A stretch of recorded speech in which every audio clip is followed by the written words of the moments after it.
دنیا اور آخرت کے درمیان وہ عالم برزخ کہلاتا ہے جس میں مرنے کے بعد سے قیامت تک آدمی رہتا ہے۔ برزخ مرنے کے دن سے دوبارہ زندہ کیے جانے کے دن تک کا زمانہ ہے۔ جو مرا وہ برزخ میں داخل ہو گیا، یعنی اللہ تعالیٰ نے اپنی قدرت کاملہ اور حکمت بالغہ سے آدم علیہ السلام کو مٹی سے پیدا کیا اور تمام اشیاء کے نام ان کو سکھائے، مسجود ملائک بنایا اور بہشت کو ان کا مسکن بنایا۔ پھر ان کی منشاء تخلیق کو پورا کرنے کے لیے ان کو زمین پر اتارا۔ اس طرح ان کے لیے پہلا گھر جنت، دوسرا گھر دنیا، تیسرا گھر برزخ، چوتھا گھر پھر جنت مقرر کیا، اور اولاد آدم کے لیے اول گھر ماں کا پیٹ، دوسرا دنیا، تیسرا برزخ، چوتھا جنت یا دوزخ مقرر کیا۔ ہر گھر کے لیے مناسب احکام معین فرمائے۔ دنیا کو دار عمل قرار دیا۔ پسندیدہ اور غیر پسندیدہ اعمال کی تعلیم کے لیے انبیاء کرام کو مبعوث فرما کر انسان پر عظیم احسان فرمایا۔ سب انبیاء کی نبوت اور ان کی تعلیم کو حق ماننے والے مومنین اور انکار کرنے والے کافر ہوئے۔ موت سے قیامت تک کا زمانہ برزخ کہلاتا ہے۔ اس میں مومن راحت میں اور کافر تکلیف میں رہتا ہے۔ حقیقی جزا، سزا حساب و کتاب کے بعد ہوگی۔ حضرت حسن رضی اللہ تعالیٰ عنہ فرماتے ہیں، جب اللہ تعالیٰ نے آدم علیہ السلام اور ان کے ذریت کو پیدا کیا تو فرشتوں نے عرض کیا کہ الہی، یہ تمام ذریت آدم علیہ السلام زمین میں سنبھال نہ سکے گی۔ فرمایا، میں موت کو پیدا کروں گا۔ فرشتوں نے عرض کیا، موت کو پیدا کیا گیا تو ان کی زندگی خوشگوار نہیں رہے گی۔ ارشاد ہوا، میں امید کو پیدا کروں گا۔ دوستو، موت کی تمنا کی ممانعت ہے۔ حضرت انس رضی اللہ تعالیٰ عنہ فرماتے ہیں کہ رسول خدا صلی اللہ تعالیٰ علیہ وآلہ وسلم نے فرمایا، تم میں سے کوئی شخص کسی مصیبت سے گھبرا کر ہرگز موت کی تمنا نہ کرے۔ بہت ہی مجبور ہو جاؤ تو ان الفاظ میں دعا کیا کرو، اے اللہ، مجھ کو اس وقت تک زندہ رکھ جب تک میرے لیے زندگی میں بھلائی ہو، اور اگر میرے لیے ہی موت بہتر ہے تو مجھے موت دے دے۔ حضرت انس رضی اللہ تعالیٰ عنہ روایت کرتے ہیں کہ رسول خدا صلی اللہ علیہ وآلہ وسلم نے فرمایا کہ موت کے آنے سے پہلے تم میں سے کوئی شخص ہرگز موت کی دعا اور تمنا نہ کرے، اس لیے کہ جب انسان مر جاتا ہے تو اس کا عمل منقطع ہو جاتا ہے، یعنی ختم ہو جاتا ہے، اور مومن کی عمر خیر کو ہی بڑھاتی ہے، یعنی عمر بری چیز نہیں، کچھ نہ کچھ اس میں مومن خیر ہی کرے گا۔ حضرت ابو ہریرہ رضی اللہ تعالیٰ عنہ روایت کرتے ہیں کہ رسول اکرم صلی اللہ تعالیٰ علیہ وآلہ وسلم نے فرمایا، تم میں سے کوئی شخص موت کی ہرگز تمنا نہ کرے، کیونکہ وہ شخص یا تو نیک ہے تو شاید نیکی زیادہ کرے، اور یا بدکار ہے تو ممکن ہے کہ بدی سے باز آ جائے اور اللہ تعالیٰ کی خوشنودی کا طالب بن جائے۔ حضرت عمر بن ابسہ رضی اللہ تعالیٰ عنہ سے روایت ہے کہ رسول اکرم صلی اللہ تعالیٰ علیہ وآلہ وسلم نے فرمایا، تم میں سے کوئی شخص موت کی تمنا نہ کرے مگر اس وقت کہ اسے اپنے عمل پر بھروسہ ہو، اور جب تم دیکھو کہ اسلام میں 6 چیزیں عام ہو رہی ہیں تو موت کی تمنا کرو، اور اگر تمہاری جان تمہارے ہاتھ میں ہو تو اسے چھوڑ دو۔ 1 کسی کا ناحق قتل کرنا، 2 بچوں کی حکومت، 3 کمینوں کی کثرت، 4 جاہلوں کی حکومت، 5 انصاف کی خرید و فروخت، اور 6 قرآن کو گا کر پڑھا جائے۔ مطلب یہ ہے کہ جس وقت یہ باتیں عام ہو جائیں اور لوگ ان کو دل سے برا سمجھنا چھوڑ دیں تو ایمان کا ادنا درجہ ہے، تو ایسے نازک وقت میں موت کی تمنا کرنے میں کوئی مضاحکہ نہیں۔ برادران اسلام، اب سنیے حضرت ابراہیم علیہ السلام کی موت کا دلچسپ واقعہ۔ ملک الموت روح قبض کرنے کے لیے حضرت ابراہیم علیہ السلام کے پاس پہنچے۔ حضرت ابراہیم علیہ السلام نے فرمایا، ملک الموت، کیا کوئی دوست اپنے دوست کی روح قبض کرتا ہے؟ ملک الموت کو حکم ہوا کہ تو ابراہیم سے یہ کہہ دے، تمہاری نظر میں کوئی ایسا شخص ہے جو دوست کی ملاقات کو ناپسند کرتا ہو؟ حضرت ابراہیم علیہ السلام نے یہ جواب سنا تو تڑپ اٹھے اور فرمایا، اے ملک الموت، تو اسے تو اسی وقت میری روح قبض کر لے۔ حضرت ابن مسعود رضی اللہ تعالیٰ عنہ روایت کرتے ہیں کہ رسول مقبول صلی اللہ تعالیٰ علیہ وآلہ وسلم نے فرمایا، مومن کی روح پسینے کے ساتھ نکلتی ہے اور کافر کی جان اس طرح کھینچی جاتی ہے جس طرح گدھے کی۔ مومن سے جو گناہ سرزد ہو چکے ہیں، موت کی سختی ان کا کفارہ ہو جاتی ہے، اور کافر نے جو نیکیاں کی ہیں، ان نیکیوں کا بدلہ اس کو اس طرح دیا جاتا ہے کہ موت اس پر آسان کر دی جائے۔ حضرت عائشہ صدیقہ رضی اللہ تعالیٰ عنہ سے مروی ہے کہ حضرت محمد صلی اللہ تعالیٰ علیہ وآلہ وسلم نے ارشاد فرمایا، مومن کو ہر چیز میں اجر ہی اجر ہے، موت کی سختی میں بھی اجر ملتا ہے۔ حضرت بریدہ رضی اللہ تعالیٰ عنہ سے روایت ہے کہ سرکار دو عالم صلی اللہ تعالیٰ علیہ وآلہ وسلم نے فرمایا، مومن پیشانی پر پسینہ چھوڑ کر وفات پاتا ہے۔ حضرت سلمان فارسی رضی اللہ تعالیٰ عنہ کا بیان ہے کہ میرے رسول مقبول صلی اللہ علیہ وآلہ وسلم کو یہ فرماتے ہوئے سنا، جس کی موت قریب آئے تو اس میں 3 علامتوں کو غور سے دیکھو۔ 1، اگر پیشانی عرق آلود ہو۔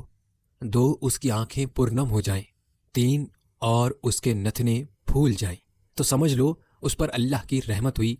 اور اگر اس طرح خرکر کرنے لگے جیسے اونٹ گلا گھٹنے کے وقت کرتا ہے، اور اس کا رنگ سرخ ہو جائے اور اس کی بادشاہیں راکھ کے رنگ کی ہو جائیں تو سمجھ لو اس پر اللہ کی طرف سے عذاب نازل ہوا۔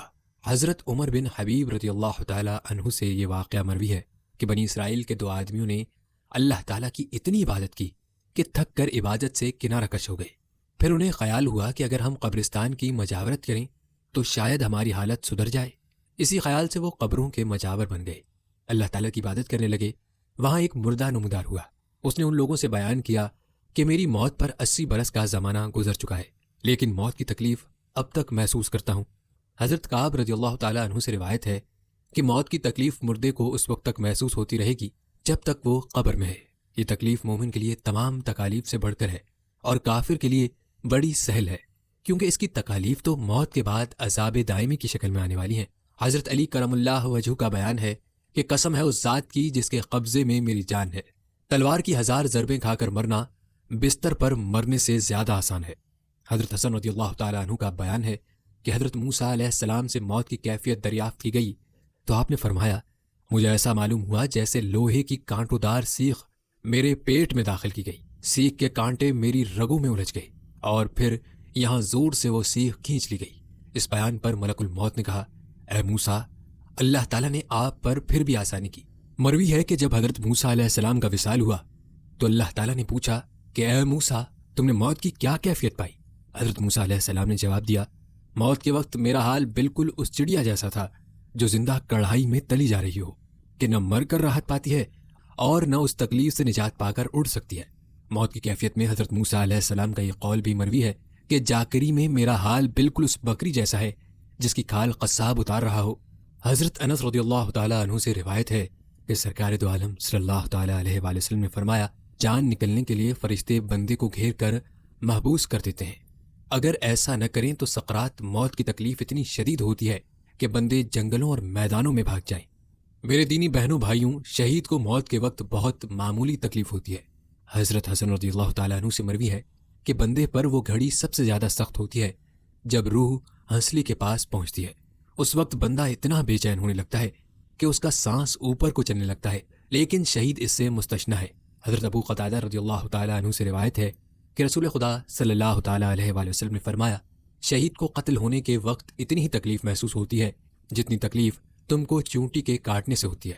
حضرت محمد بن کعب اردی رضی اللہ تعالیٰ عنہ سے مروی ہے کہ سب سے آخر میں ملک الموت علیہ السلام کو موت آئے گی، ان سے کہا جائے گا، اے ملک الموت، تم مر جا۔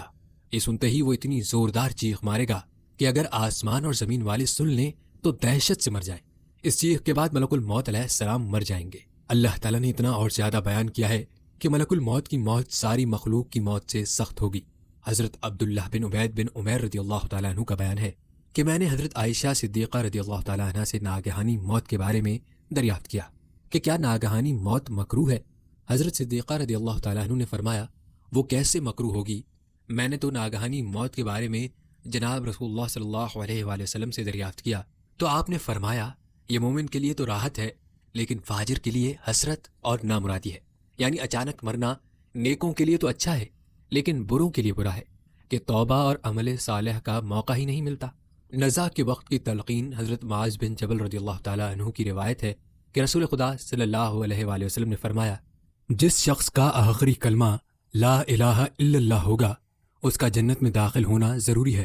حضرت ابن عباس رضی اللہ تعالیٰ عنہ سے روایت ہے، نبی کریم صلی اللہ تعالیٰ علیہ وآلہ وسلم نے فرمایا، تمہارے بچوں کی زبان جب کھلے تو سب سے پہلے ان کو لا الہ الا اللہ سکھاؤ، اور جب ان کی موت کا وقت قریب ہو تب بھی اس کی تلقین کرو۔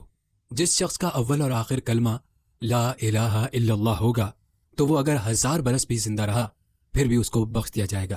حضرت زید بن اسلم رضی اللہ تعالیٰ عنہ حضرت عثمان غنی رضی اللہ تعالیٰ عنہ سے روایت کرتے ہیں کہ رسول خدا صلی اللہ علیہ وآلہ وسلم نے فرمایا، جب تم کسی میت کے پاس حاضر ہو تو اس کو لا الہ الا اللہ کی تلقین کرو، کیونکہ جس بندے کا خاتمہ اس کلمے کے ساتھ ہوتا ہے اس کے لیے یہ کلمہ توشہ جنت ہو جاتا ہے۔ حضرت ابو ہریرہ رضی اللہ تعالیٰ عنہ سے روایت ہے کہ میں نے رسول خدا صلی اللہ علیہ وآلہ وسلم سے فرماتے ہوئے سنا کہ ایک شخص کی وفات کے وقت ملک الموت آئے، جب اس کے اعضاء کو چیر کر دیکھا تو کوئی نیکی کی علامت نہ ملی، پھر اس کے دل کو چیرا تو اس میں بھی کوئی چیز نہیں پائی، پھر اس کے دونوں جبڑوں کو چیر کر دیکھا تو اس کی نوعیت زباں تالیوں سے چپکی ہوئی تھی اور وہ لا الہ الا اللہ کہہ رہا تھا۔ اس کلمہ طیبہ کی برکت سے اس کی بخشش ہو گئی۔ مومن کی روح کو زمین و آسمان کے فرشتے مبارکباد دیتے ہیں۔ حضرت ابن عباس رضی اللہ تعالیٰ عنہ نے خاتم الرسول صلی اللہ تعالیٰ علیہ وآلہ وسلم سے ایک طویل حدیث روایت کی ہے، جس میں بیان ہے کہ مومن کی روح کو آسمان و زمین کے تمام فرشتے مبارکبادیاں دے چکتے ہیں تو اللہ تعالیٰ کے جناب میں پیش ہوتی ہے اور اللہ تعالیٰ فرماتے ہیں مرحبا اس روح کے لیے اور مرحبا اس جسم کے لیے جس سے یہ پاک روح نکلی ہے۔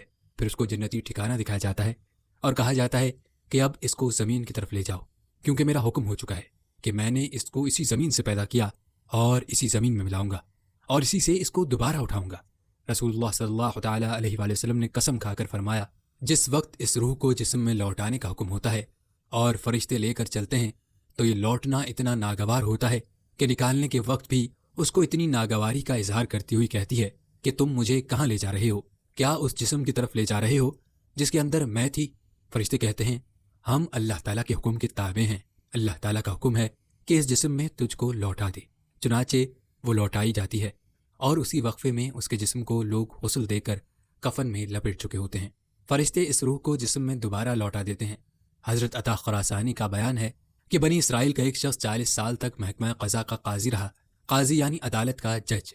جب وہ شدید بیمار پڑا تو اس نے کہا میرا گمان ہے کہ میں اس بیماری میں مر جاؤں گا، میں اگر مر جاؤں تو ایک کام کرنا کہ 4-5 روز تک مجھے گھر میں روکے رکھنا، اس عرصے میں اگر کوئی خاص کیفیت میری دیکھو تو مجھے آواز دے کر پوچھنا۔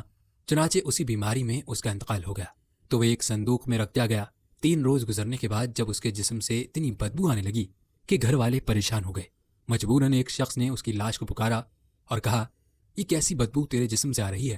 اس مردے کو حکم خداوندی ہوا اور وہ بول پڑا۔ اس نے بدبو کی وجہ یہ بیان کی کہ میں 40 برس قاضی رہا لیکن کسی مقدمے میں جانبداری اور بے انصافی کی تہمت مجھ پر نہیں لگ سکی۔ البتہ ایک مقدمہ ایسا آیا کہ 2 آدمی میرے پاس آئے، ان میں سے ایک کی طرف میرا رجحان اور میلان تھا، اس لیے اس کے فریق کے مقابلے میں اس شخص کی بات پر میں نے زیادہ توجہ دی اور ہمدردی سے کان لگا کر سنتا رہا۔ میرے کان میں عدالت کی کرسی پر بیٹھ کر یہ بے انصافی کی تھی، اسی کان سے بدبو آ رہی ہے جس سے تم لوگ پریشان ہو۔ یہ کہہ کر وہ خاموش ہو گیا اور اس کی لاش کا صندوق سپرد خاک کر دیا گیا۔ حضرت صالح بن حبی رضی اللہ تعالیٰ عنہ کا بیان ہے میرے ایک پڑوسی کی وفات ہو گئی، پھر اس کی وفات کے بعد بیٹھ کر اس کے اعمال کا ذکر میں کرنے لگا تو وہ شخص بول پڑا اور کہنے لگا میں نے جس گناہ سے مغفرت چاہی وہ بخش دیا گیا اور جس سے مغفرت نہ چاہی وہ جوں کا توں باقی رہا۔ میں نے انار کا ایک دانہ خیرات کر دیا تھا، اس کی وجہ سے ایک نیکی لکھی گئی۔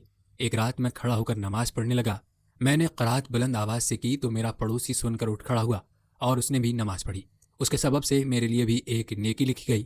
ایک دن میں کچھ لوگوں میں بیٹھا ہوا تھا کہ ایک سائل آیا، میں نے اس کو 1 درہم دے دیا، لیکن یہ میں نے صرف دکھاوے کے لیے کیا تھا، میں نے اس درہم پر کوئی نیکی نہیں پائی، بس اتنا ہوا کہ میں اس کا ثواب نہیں پا سکا۔ مطلب یہ ہے کہ جو نیک عمل دکھاوے کے لیے کیا جاتا ہے اس کی دنیا میں شہرت تو ضرور ہو جاتی ہے لیکن آخرت میں اس کا کوئی حصہ نہیں ہوتا۔ دوستوں، توبہ کا وقت کب ختم ہوتا ہے؟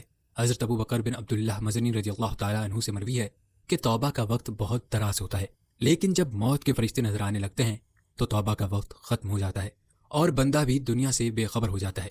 حضرت معاذ بن ابو سفیان رضی اللہ تعالیٰ عنہ سے واقعہ مروی ہے کہ رسول اللہ صلی اللہ تعالیٰ علیہ وآلہ وسلم نے بیان فرمایا بنی اسرائیل میں ایک بڑا گنہگار شخص تھا، اس نے 97 انسانوں کو قتل کیا تھا۔ جب اس کو اپنی غلطی کا احساس ہوا تو ایک راہب کی خدمت میں حاضر ہو کر عرض کیا اے راہب، میں نے کوئی برائی نہیں چھوڑی، یہاں تک کہ میں نے 97 انسانوں کو ناحق قتل کیا ہے، کیا میرے لیے توبہ کی کوئی راہ نکل سکتی ہے اور توبہ قبول ہو سکتی ہے؟ راہب نے کہا اب تیرے لیے معافی کی کوئی صورت نہیں ہے۔ یہ سن کر وہ شخص بڑا مایوس ہوا اور اس راہب کو بھی قتل کر ڈالا۔ جاتے جاتے ایک دوسرے راہب کے پاس پہنچا اور اپنے سابقہ تمام تر برائیوں کو ذکر کر کے توبہ کی صورت دریافت کی۔ دوسرے راہب نے بھی اس کو نفی میں جواب دیا، چنانچہ مایوسی کے عالم میں اس نے دوسرے راہب کو بھی قتل کر دیا اور آگے بڑھا۔ ایک تیسرے راہب کے پاس پہنچا اور اس سے بھی اسی طرح اپنے گناہوں کا ذکر کیا اور توبہ کی راہ دریافت کی۔ تیسرے راہب نے بھی اس کو یہی جواب دیا کہ اب توبہ کی کوئی صورت نہیں۔ یہ سن کر اس نے تیسرے راہب کو بھی قتل کر دیا۔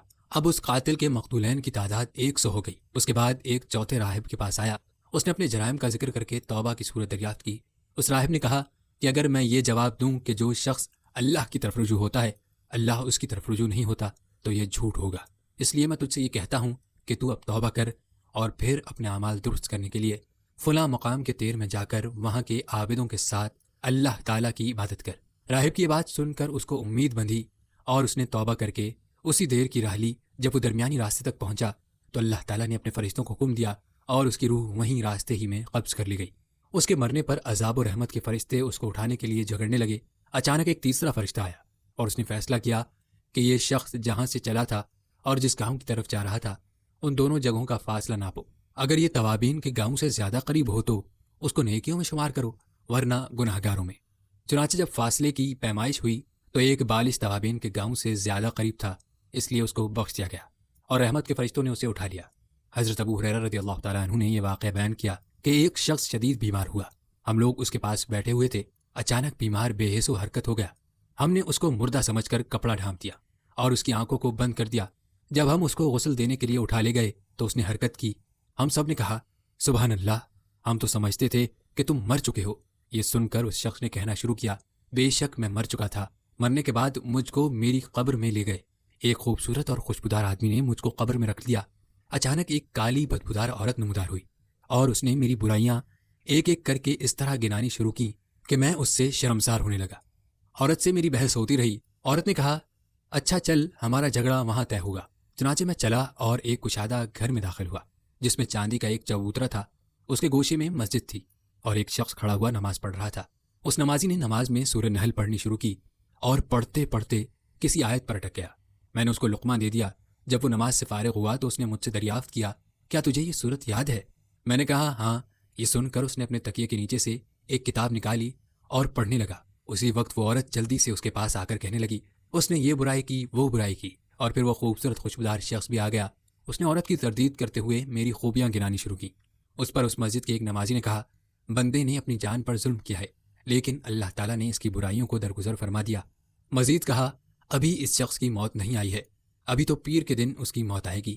حضرت ابو ہریرہ رضی اللہ تعالیٰ عنہ کہتے ہیں کہ اس بیمار شخص نے کہا کہ تم لوگ اس واقعے کو سامنے رکھ کر خیال رکھنا، اگر میری وفات پیر کے دن ہوئی تو مجھے امید ہے کہ میں نے جو کچھ دیکھا ہے وہ سچ ہے اور مجھے نجات ملے گی، اور اگر میں پیر کے دن نہ مرا تو سمجھنا میں نے جو کچھ دیکھا اور کہا وہ مہر بیماری کا ہذیان تھا۔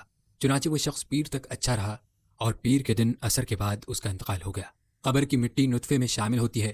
حضرت ابو ہریرہ رضی اللہ تعالیٰ عنہ سے مروی ہے کہ نبی کریم صلی اللہ تعالیٰ علیہ وآلہ وسلم نے ارشاد فرمایا ہر بچے پر اس کی قبر کی مٹی چھڑکی جا چکی ہے۔ حضرت ابن مسعود رضی اللہ تعالیٰ عنہ سے مروی ہے کہ جو فرشتہ رحم مادر پر مقرر ہے وہ نطفے کو رحم سے لے کر اپنی ہتھیلی پر رکھتا ہے، پھر سوال کرتا ہے اے رب یہ پیدا ہوگا یا نہیں ہوگا؟ اس کے جواب میں اگر اللہ تعالیٰ نے یہ فرما دیا کہ یہ پیدا ہوگا تو پھر فرشتہ سوال کرتا ہے اے رب اس کا رزق کتنا ہوگا اور اس کی عمر کتنی ہوگی؟ اس پر اللہ تعالیٰ فرماتا ہے ان باتوں کو جاننے کے لیے الکتاب یعنی لوح محفوظ کو دیکھو۔ فرشتہ لوح محفوظ میں دیکھتا ہے جہاں رزق، نقش قدم، عمل اور عمر سب کچھ درج ہوتا ہے۔ اس کے بعد فرشتہ اس زمین سے مٹی لیتا ہے جہاں یہ دفن کیا جائے گا اور اس مٹی کے ساتھ نطفے کو گونتتا ہے۔ اس کی تصدیق میں آپ صلی اللہ علیہ وآلہ وسلم نے یہ آیت تلاوت فرمائی جس کا ترجمہ ہے تم کو اسی زمین سے پیدا کیا گیا ہے اور تم کو پھر اسی میں لوٹا دیں گے۔ حضرت ابن مسعود رضی اللہ تعالیٰ عنہ کی روایت میں اتنا اور اضافہ ہے کہ اگر اللہ تعالیٰ نے اس نطفے کے بارے میں یہ فرما دیا کہ یہ پورا بچہ نہیں ہوگا تو اس نطفے میں جان نہیں پڑتی، اور اگر اس کا پیدا ہونا فرمایا تو فرشتہ اس کے مذکر و مؤنث، نیک و بد، عمر و رزق کا سوال کرتا ہے جو لوح محفوظ میں ملتا ہے۔ وہ پیدا ہو کر اپنے گھر والوں میں رہتا ہے لیکن موت کے بعد اسی جگہ دفن ہوتا ہے جہاں کی مٹی نطفے میں شامل ہوتی ہے۔ حضرت ابن مسعود رضی اللہ تعالیٰ عنہ سے روایت ہے کہ رسول مقبول صلی اللہ علیہ وآلہ وسلم نے فرمایا بندے کی موت جس زمین پر مقدر ہے تو وہ جگہ کتنی ہی دور ہو وہاں لے جانے والی ضرورت بھی مقدر کر دی جاتی ہے۔ بندہ وہاں جاتا ہے اور پھر وہیں اس کی روح قبض کی جاتی ہے۔ قیامت کے دن وہ زمین روح سے کہے گی یہ وہ جسم ہے جو میرے پاس تو نے بطور امانت چھوڑا تھا۔ حضرت ابو ہریرہ رضی اللہ تعالیٰ عنہ سے روایت ہے کہ نبی کریم صلی اللہ علیہ وآلہ وسلم نے ارشاد فرمایا اپنے مردوں کو نیک لوگوں کے پاس دفن کیا کرو، کیونکہ مردہ برے پڑوسی سے اسی طرح ایذا محسوس کرتا ہے جس طرح زندہ آدمی برے پڑوسی سے ایذا پاتا ہے۔ حضرت عبداللہ بن نافع رضی اللہ تعالیٰ عنہ واقعہ بیان فرماتے ہیں کہ ایک شخص مدینے میں فوت ہوا اور دفن کیا گیا۔ ایک آدمی نے اس میت کو خواب میں دیکھا گویا وہ اہل دوزخ میں سے ہے۔ یہ دیکھ کر اس آدمی کو بڑا غم ہوا، پھر ایک ہفتے کے بعد دوبارہ اس آدمی نے اس میت کو خواب میں دیکھا۔ اس مرتبہ ایسا معلوم ہوا گویا وہ اہل جنت میں سے ہے۔ اس آدمی نے میت سے اس تبدیلی کی وجہ دریافت کی تو اس نے بتایا کہ ہمارے درمیان ایک آدمی کو لوگوں نے دفن کیا ہے۔ اس نیک آدمی نے اپنے 40 پڑوسیوں کے لیے سفارش کی اور میں بھی انہی 40 میں شامل ہوں، اس لیے میرے ساتھ جنتیوں والا معاملہ کیا گیا۔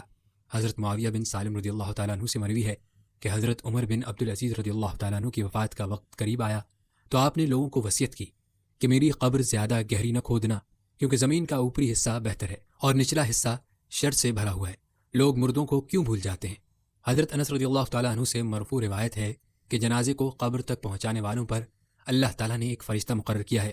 جب غم و اندوہ میں ڈوب کر لوگ اپنی میت کو قبر میں رکھ کر واپس ہونے لگتے ہیں تو وہ فرشتہ قبر سے ایک مٹھی مٹی لے کر ان لوگوں کی پیٹھ پر مارتا ہے اور کہتا ہے تم اپنی دنیا کی طرف واپس جاؤ، اللہ تعالیٰ تمہارے مردوں کا غم تم سے بھلا دے۔ چنانچہ لوگ واپس آ کر بہت جلد اپنی میت کو بھول جاتے ہیں اور دنیا کے کاروبار میں مشغول ہو جاتے ہیں اور مردے کی یاد کو یوں فراموش کر دیتے ہیں گویا ان میں اور مردے میں کوئی تعلق ہی نہیں تھا۔ حدیث میں منقول ہے کہ ایک جوان آدمی نہایت غمگین عبد الملک رحمۃ اللہ علیہ کے پاس آیا۔ عبد الملک نے اس کے رنج و غم کی وجہ پوچھی تو غمزدہ نے کہا کہ میں اپنے گناہ کے سبب سے غمگین ہوں۔ عبد الملک رحمۃ اللہ علیہ نے اس سے کہا تیرا گناہ آسمان و زمین سے بڑا تو نہیں ہے؟ اس نے کہا بڑا ہے۔ پھر عبد الملک رحمۃ اللہ علیہ نے کہا تیرا گناہ عرض سے بڑا تو نہیں ہے؟ اس نے کہا اس سے بھی بڑا ہے۔ عبد الملک رحمۃ اللہ علیہ نے کہا تیرا گناہ بڑا ہے یا اللہ کی رحمت؟ اس پر اس نوجوان نے خاموشی اختیار کی۔ عبد الملک رحمۃ اللہ علیہ نے پوچھا تیرا گناہ کون سا ہے؟ اس نے بتایا کہ میں کفن چور تھا، 5 قبروں کے مردوں نے مجھے توبہ پر آمادہ کیا۔ ان قبروں کے حالات یہ ہیں، پہلا میں نے قبر کو جب کھودا تو اس کے مردے کو دیکھا کہ اس کا منہ قبلے کی طرف سے پھیر دیا گیا تھا اور اس کو دوسرا عذاب بھی دیا جا رہا تھا۔ میں ڈر کر وہاں سے لوٹا۔ ہاتھی غیبی نے آواز دی کہ تو اس مردے سے کیوں نہیں پوچھتا کہ وہ عذاب میں کس وجہ سے گرفتار ہے؟ میں نے جواب دیا کہ یہ بات میں نہیں پوچھ سکتا۔ چنانچہ اس ہاتف نے بتایا کہ یہ شخص نماز کو حقیر سمجھتا تھا، اس لیے اس کو عذاب ہو رہا ہے۔ دوسرا واقعہ، میں نے دوسری قبر کھودی تو دیکھا کہ اس قبر کا مردہ توق اور بیڑیوں سے جکڑا ہوا تھا۔ میں یہ دیکھ کر ڈر سے لوٹنے لگا۔ ہاتھی غائبی نے پکار کر مجھ سے کہا کہ تو اس مردے سے عذاب کا سبب کیوں نہیں پوچھتا؟ میں نے کہا یہ سوال میری قدرت سے باہر ہے۔ عاطف نے کہا یہ شراب پیتا تھا، اللہ کی حرام کی ہوئی چیز کو اس نے حرام نہیں کیا۔ تیسرا واقعہ، میں نے ایک تیسری قبر کھودی تو دیکھا کہ اس کا مردہ آگ کی میخوں سے بندھا ہوا تھا اور اس کی زبان گدی کی طرف نکلی ہوئی تھی۔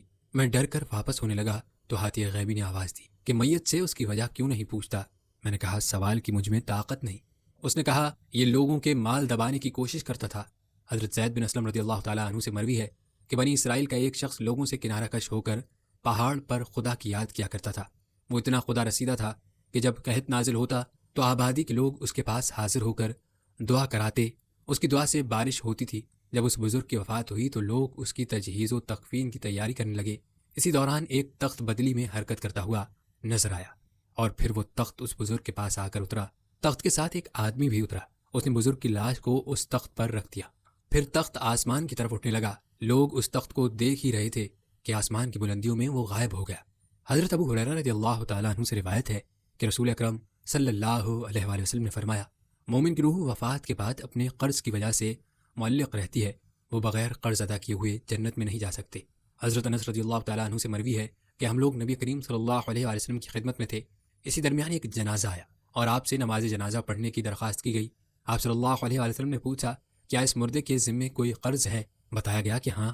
فرمایا ایسا شخص جس کے اوپر قرض ہے اس کی نماز جنازہ پڑھنے سے کیا فائدہ ہوگا؟ اس کی روح تو قبر میں معلق ہے، آسمان پر نہیں چڑھ سکتی۔